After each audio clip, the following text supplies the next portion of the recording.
This episode of Dana Being Dana is brought to you in part by the Wright Center for Women's Health, providing personalized luxury health care.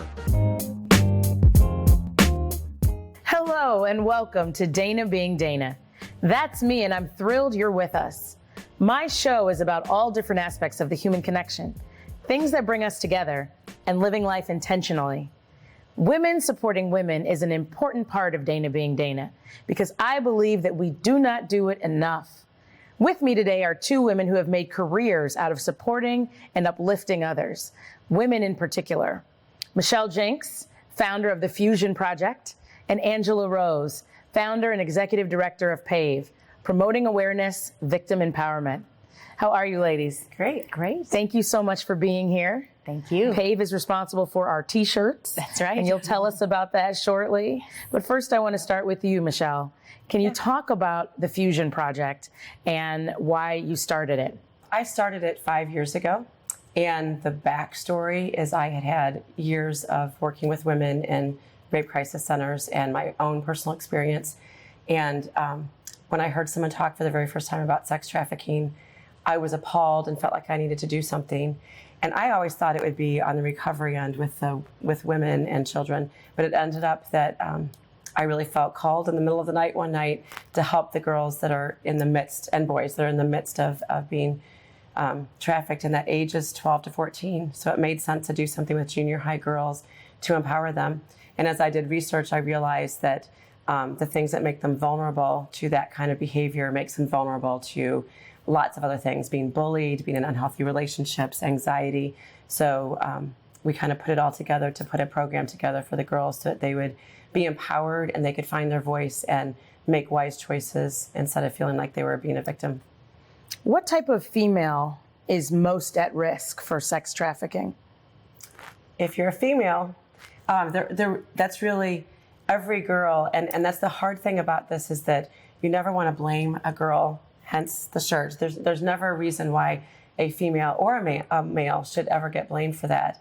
There's certain behaviors that I think predators look for, especially with girls that give them the idea that they're more susceptible. And so we can work on that with the girls to give them some ideas of behaviors and things like that. But really, if you're a human being, you're a potential victim. So it's not always a specific type or it's not a person or anything like that. I will say that we work with an organization that does the recovery for women and girls that have been trafficked, and specifically girls for what we do. And they say that 100% of the girls that they've recovered were sexually abused as children. Mm-hmm. Wow. And so one of the things that I'm learning as I continue to do research is that if you don't help a child recover from that victimization, it continues and continues and continues. And they don't see that they're worth anything more. And so that's really what we want to do is kind of work with that. But that doesn't mean that someone who's never been abused would later be trafficked or be victimized or assaulted in some way. Angela, you were a victim of sexual violence, and you have turned your pain into purpose. Yes. And I'm so proud of your accomplishments and what you've done. Can you talk us through your original ordeal and what happened? Sure, absolutely. Let me start by saying, Dana, that every person who's watching your show personally knows a survivor of sexual violence. Now, mine was a stranger assault. Most of the time, it's somebody that we know and we trust. But I was kidnapped in broad daylight from Woodfield Shopping Mall. Wow. I was a teenager. I found out later he had been stalking me. And it was an experience where when you're 17, you don't think things like that can happen. And all of a sudden, there was a knife at my throat and he threw me in his car. But what really helped kind of transform me from victim to survivor was having the family support that so many people don't have. Right. But even when I went down to the police station that night, the detective didn't believe me. There was nothing done on my case. There's a lot of re-traumatization that happens. And so I'm very passionate about also educating police stations, first responders on what to say or do if somebody discloses. Because research shows the first person, as you know, that's the first person that a survivor tells. If that person reacts well, that's greatly going to impact the person's healing process. It's true. And oftentimes people don't react well. Absolutely. And well-meaning loved ones, well-meaning parents, family members. Now, me as a new mom, I understand that it's so difficult to go through those things. Yeah. What I think is so remarkable about you, and I obviously read up on your story, is that you remembered the details and you were able to recount them to the police, to the detectives for the investigation. And I remember you saying that if you lived, that you would make sure that this man was not able to hurt anybody else. That's right. And through your strength, through your tenacity, through your dedication, tell us what the sentence was. Well, thank you so much for saying that. Yeah, the sentence was life in prison. We found out that he had been on parole for murdering a 15-year-old girl named Julie Angel. Angel was her last name. Faith is a huge part of my life, and I felt like she helped me through that experience. Even though he had taped my eyes shut, like you said, I could see down to either side, so I consciously remembered everything I could. And so I really believe that she helped me through that experience. You're so strong. And you channeled that into starting P.A.V.E. Can you tell us about P.A.V.E. and why you started or how you started it? And tell us about our shirts. Absolutely. We're not just going to Six Flags. That's right. Tell us about it. So when I went away to college at the University of Wisconsin-Madison, I looked for a group like P.A.V.E. to join, and there wasn't one. So I researched for months. I didn't want to step on anybody's toes or reinvent the wheel. And what I found was missing, Dana, was something that was a prevention-based program that took a positive approach, engaging both men and women to be a part of the solution in a positive way. So we talk about consent and healthy relationships, bystander intervention. We do a lot of education and training, but then we also need to support survivors. And the gap that we found was missing is that holistic way of healing, trauma-informed yoga, meditation, dance therapy, art therapy, thinking outside the box. And also we have a social advocacy campaign for P.A.V.E. So like these shirts, for example, the What She Was Wearing campaign. It's rooted in a spoken word piece that we use in high schools and colleges across the country. But it says, this t-shirt is not asking for it, because all too often people are blamed for what they're wearing. Even in court, they asked me what I was wearing. I was wearing a pantsuit, but if I was wearing a red miniskirt, should that make a difference? Absolutely not. No. But unfortunately, even to this day, with the Me Too movement and Time's Up, and we've come a long way, but we still have a long way to go because survivors are still blamed and shamed for that experiencing happened to them, and that needs to change. And I think that that blaming is so real. The victim blaming is real. You mentioned bystander intervention. And I think, Michelle, you also encourage people to speak up and to get involved and to say something. Can you talk a little bit about that and how important it is? I think it's so important I work with a lot of girls, so I'm probably going to err on saying that, but for people to find their voice, whether it's for themselves or for other people. And when we work with our girls, a lot of what we do is how you can be a bystander and stand up for somebody who's next to you. There's so many studies where they have just people watch something happen and will not stand up, will not say anything. They'll just let it go. And that's not right. It's not human. We should not be like that. We should be erring on the side of getting involved, but you need to know how to do that and do it well. And so whether you're a preteen or teen or whether you're an adult, teaching people how to do that and know what to say, who to go to, how to intervene in the moment is, I think, incredibly empowering for all of us. But women have been taught to be quiet. We've been taught to sit there and take it, and we can't do that anymore. It's so important because I think silence supports the oppressor. Absolutely. And we were talking before about how silence is what people use to suppress people from saying anything, for standing up for themselves, for fighting back. And I just think it's so important to break the silence. You talk about shattering the silence. Yes. That's our website, is Shattering the Silence. And so for us, we want people to really, from a healing perspective, write about it. Whatever you can, talk about it, write about it, create art around it, because if you keep these feelings and experiences inside, and speaking out publicly is certainly not for everybody, but when you keep it inside, we see a lot of alcohol abuse and eating disorders and self-mutilation. We see a lot of emotional aftermaths that really can be mitigated with processing it, and us as a community creating that safe space to support survivors and celebrate their voices. How do you help people find their voice? Well, for me personally, we have a lot of workshops that do that. So we have regional empowerment summits where we encourage people to find their voice through artistic means, but also giving people the strength and the tools to talk to their parents. And even, reporting isn't for everybody. As we know, sexual assault is the most underreported crime in the country. But doing, more training so officers and detectives know how to respond in a trauma-informed way, in a sensitive way, so we can see the report rates come up and we can, find ways to get young men and women and all ages, because this impacts everybody, but to talk about it. We actually practice. So in our programs, it's after school, it's with the girls, and we do a lot of They don't know that they're doing this, but we do games, we do different things in which they have to use their voice and say something, or have to say, this is what I hear from a coach or from parents, or these are what everybody wants me to be like, but this is what I want. And they get to say that out loud. And it's interesting because as you were talking, I just realized I became aware of some things that had happened to me when I was in college, and I was a creative writing major, and I wrote stories.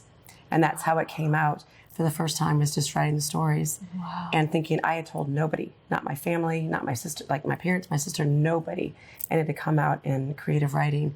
And that, so we give the girls chances to do that too, and write stories. That expression. Yes, it's just expression. Songs, poems, yes. I think that therapy, or what's therapeutic, is transparency and just being able to talk, being able to express, whether it's written, whether you're speaking it. There is therapy in transparency. Would you agree? Absolutely. I mean, for me, it took a long time because I'm Italian. So for us, it's, you don't go to therapy, you pick yourself up by your bootstraps. But for a long time, I suffered in silence. Even though I was active, I was in the community, I was able to change laws when I was 17, working with the family of the girl that he had killed. But yet I was suffering myself in silence because I had to put this strong face on, until I found an amazing trauma therapist that helped me with something called EMDR, which is eye movement desensitization and reprocessing. It's an amazing trauma therapy that really helped give me that freedom back in my life, because it is paralyzing at times. Your heartbeats when, you think that things are, a threat to you when they're not. And so it's exhausting to feel like that all the time. So I really encourage people to find a therapist. And if one doesn't work for you, don't be afraid to try a few others. That trust that a person has with their therapist is what's going to help really get them to the next level. I think that that's so important. One of the things that happens when you've been abused or attacked and things like that is that you tend to trust the people that you shouldn't and don't trust the people that you should. That was something that was explained to me a long time ago. You trust the people that you shouldn't, and you don't trust the people that you should. And part of that is because of people's responses when you do tell it. And so it inverts everything that would be healthy for you. So you don't tell people who could actually be helpful, but you tell people who, you find, it's that cliche, you find men to date or some things that are opposite of who you should trust. And that's been powerful to realize that when I see that in girls understanding, oh, there's a deeper thing going on. And when I find myself doing that and being like, oh, nope, this is a tape from a long time ago. I don't need to listen to that anymore. Well, that's incredible. We're going to take a quick break. We'll be right back. Don't go away.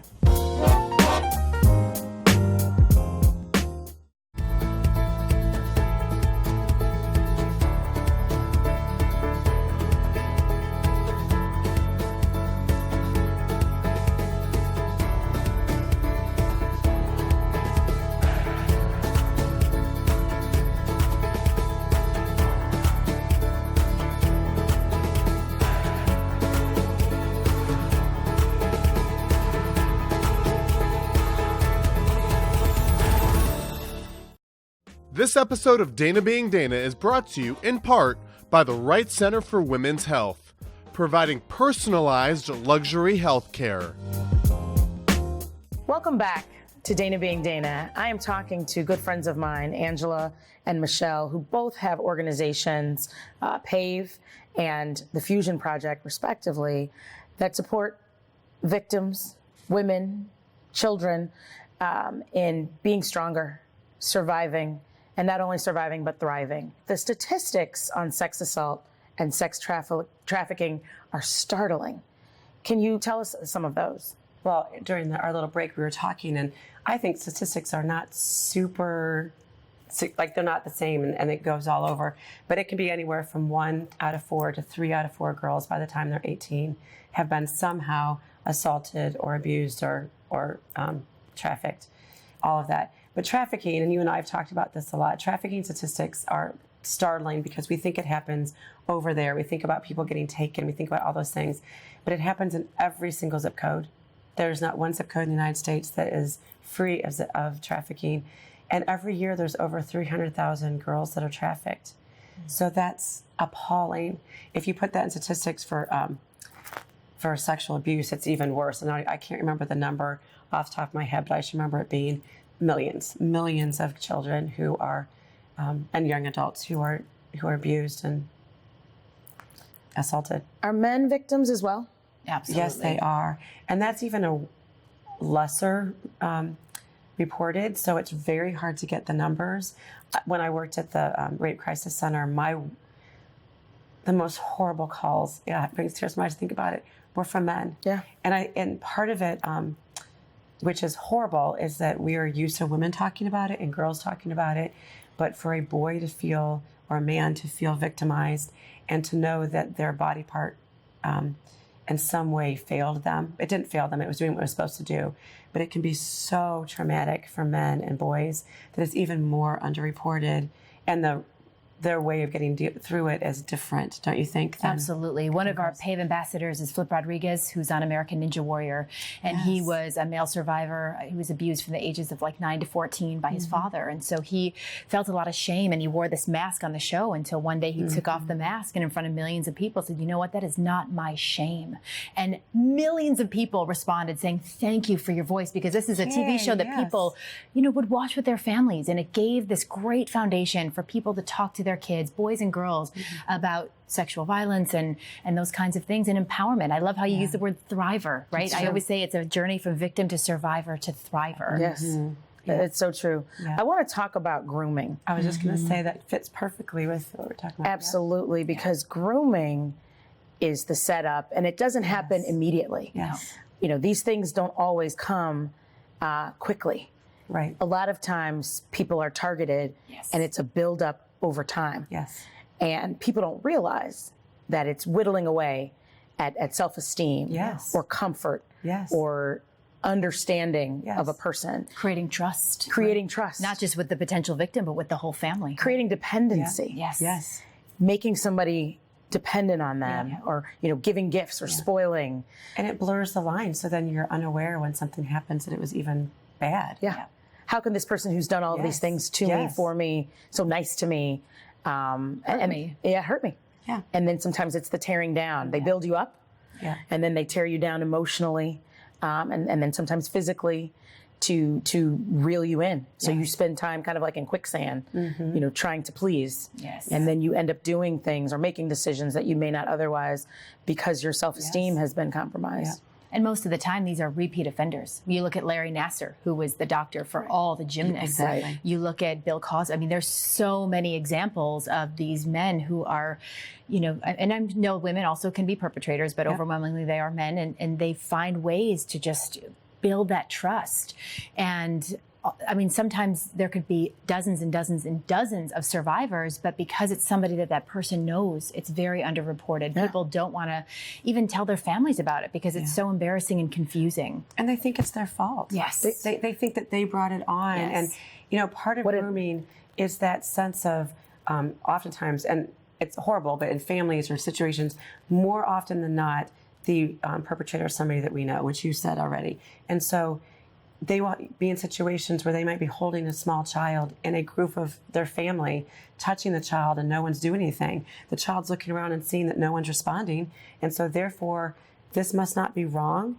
And so at a very young age, it teaches the child not to trust their own instincts and to trust the other person to tell you whether it's wrong or right. And so you magnify that through years and different behaviors. I mean, all the things that have happened in the Catholic Church, all those things they hope that people will be quiet, because if you say something out loud, it could get clarified. So what do? You teach the person to be quiet. This is just between us. This is a special thing that we do. There's a million different things that they say that can cause that quietness. You've talked about church, doctors, family members, all of these people that people trust, victims trust. And what is so frustrating for me is that people don't understand how the pain that they inflict on others in that brief moment, right? Yes. A touching, an assault, very relatively short periods of time, right? Right. Instances of abuse. But those last a lifetime. The scars that are inflicted last a lifetime. How do you encourage people that you work with to overcome that pain? Well, one of the young women that we worked very closely with, Delaney Henderson, was assaulted by 2 boys in her high school. Not only did this experience happen to her, she was bullied so badly by her high school classmates after this happened that she tried to take her own life twice. Yeah. Right. And so, for her, she just felt so alone. And I think it really is so important for people to understand as parents how to talk to their kids about this. And language is important, even for kids. Going back to grooming for a moment, you don't use the word good touch, bad touch. It could feel good. That's confusing. Right. Safe versus unsafe touch. Safe versus unsafe secrets. So there's ways that you can talk to kids starting as little as a year old in an age-appropriate way about these things, and that's critically important. We talk about tricky adults. Adults don't ask children for help, so when they're getting asked by a stranger for help, that's something to look forward to. You're tricking you, Tricky. Yeah. Yeah. And I think that's, as you build up the person, it can take a very long time, but teaching them to trust themselves. I remember someone asking me, as part of my own healing, was trust yourself and what do you think? Yes. Over and over and over again, because that's gotten all skewed and they don't know. And hope. I think hope is such an important word. It's important for people to understand that a happy, joyful life is absolutely possible after trauma. And a lot of people sometimes feel broken or damaged, but letting them know that they are whole and that there is hope for a brighter tomorrow. When you talked about Delaney and her story, and I'm familiar with it, she talked a lot about being alone and feeling alone. Exactly. And there are so many Delaneys out there who are alone. That's why I think it's so important for people to support people. I talk a lot about women supporting women because I don't think we do that enough. But I think it also includes men. I think speaking up, being supportive, being there for each other. Can you talk about why you think that's important and how you've seen that when people do show up for each other and support each other, great things can happen? I know you specifically showed up and supported Delaney, and it made a huge difference and impact for her. And then she reaches out and does the same. So with our high school program, we have her on film. And I think it's so important for high school students to hear from a real high school survivor. And so, we really teach and train students what to do if somebody discloses, because we aren't trained. Parents aren't trained. Students aren't trained. We're not trained on what to say or do if somebody discloses. And so that's a really important part of the educational curriculum. And it just can make such a difference. One of the things we say is if someone tells you their story, you believe it. That's right. No matter what they say, believe it. Because I know there are a small percentage of people who are trying to get money or something like that. And so they will make up a story or magnify a story or something. But that is so minuscule to the thousands and thousands and millions of people that are living it. So we teach the girls from the very beginning, if someone says something, you believe it. It's their story, and you do not ask. None of the questions can be, well, how, or are you sure, or anything like that. But it's also really important, even if something hasn't happened, for them to feel like they've got people who believe them. We've got girls in our program that we found out later. I found out from parents this last year that we had girls in the program who were suicidal. I didn't know, but they felt alone. They felt like things had happened. They didn't know anybody to tell. And just being in a community without ever talking about things that had happened to them, just being in the community gave them a sense of not being alone. And so after a while, they were able to disclose some things. They were able to say, oh, I'm not alone. And some of them have made their best friends in a group where they came in knowing nobody. I love That's that. so important. Yeah. Oftentimes people just want to feel like they belong. They do. They want to That's feel one of our like basic needs. it's as humans. Yes. Absolutely. I think the work that you ladies do is so incredible, and I'm honored to have you all as my friends. Can you talk a little bit about some of your favorite parts of your job? Well, I love when I'm speaking in an audience and I have a line of people who just want to share their story and just get a hug. Because I always ask, can I hug you? And that's an important part of consent. Right. And so that's just my favorite part, is just seeing that hope in somebody's eyes, the secret that they had carried for so long, realizing that shame doesn't have to be theirs. And just that moment can completely transform their path. And that's one of my, most beautiful moments. We are a little bit different because we go week after week after week and we're with the same girls. And one of the things I love is watching them grow and having them come in. She knows, but one of my favorite girls who's come through our program would not talk to us for a long time. And she would just come in and then leave and never say any words. And after months, she came in and started talking, would high-five me and do some things like that. And later to find out all the things that were happening in her life. And all we did was accept her. We didn't force her to talk. We didn't force her to do anything that she didn't want to do. But just watching a girl change she's a leader now. And I know that she's going to do some great things because she's found her voice. Yes. She's begun to believe in herself. And I love that. I love watching anybody find their voice and believe in themselves and realize that their life is just beginning. They can have a hope and a new life anytime. So much happens when you're able to connect that. Yes. Sometimes it's like, this is the gap. You know, there's all of this potential laying right here. Yes. You know, but something has happened. Yes. Someone feels alone. They don't feel like they have a connection. Yeah. And you guys can bridge that gap. You guys can bridge that gap. What do you want to say to people who are watching, who haven't found you yet? What advice do you have for them to get to that next step, to get to that next level? Well, our website is shatteringthesilence.org, and we have a lot of tools for parents as well as friends, as well as if somebody wants to take their pain and turn it into something positive. Because for me, that was one of my, I think for me, speaking out and getting active to make sure that I could try and avoid this happening to other people really helped me go that path from victim to survivor to thriver. I wanted to make sure that I could turn that pain into something positive. So giving people very tangible grassroots ways that they can make a difference in their community. Yeah. And I would just love to be in every junior high across the country. And our website is fusion4girls.org. And I don't say that for any reason except for I do believe every junior high girl and every boy, we hope to do a boys program too, they deserve to be talked to and just embraced for who they are, no matter who they are, that they need to feel that love and connection. Because I want to stop people from needing you, quite frankly. I want to create an environment where we don't need to have so much recovery, and because we have taught people not to treat people that way from the beginning. You know, one of the things you said early on is that self-esteem is at its highest for girls right before the puberty phase. And if not addressed, it becomes that lowest point. And you have people who are grown, who still suffer from low self-esteem if not addressed. And I think it's not their fault. Puberty creates low self-esteem. It's just part of the whole process that you go from high to low. And then if you don't deal with it, it goes into your 30s and 40s.